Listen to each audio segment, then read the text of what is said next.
ኢትዮጵያ ከምታስቡት በላይ እየተገነባች ነው ሲሉ ጠቅላይ ሚኒስትር ዶክተር አብይ አህመድ ተናገሩ።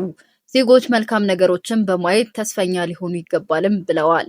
ጠቅላይ ሚኒስትር ዶክተር አብይ አህመድ ኢትዮጵያ ብዙዎች ከሚያስቡት በላይ በጠንካራ መሰረት እየተገነባች መሆኑን ተናግረዋል።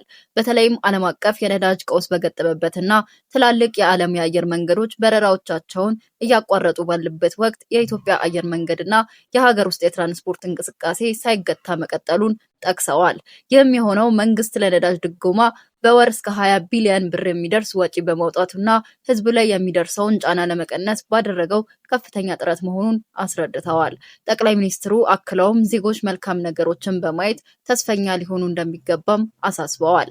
ቀደም ሲል በኢትዮጵያ የነበረው 27 ሚሊዮን ተረጂ ቁጥር አሁን ላይ ወደ 3 ሚሊዮን ዝቅ ማለቱን ትልቅ ስኬት መሆኑን ጠቁመው እንዲህ ያሉ ሀገራዊ ድሎች በተራ ዜና ብቻ መታለፍ እንደሌለባቸው ገልጸዋል።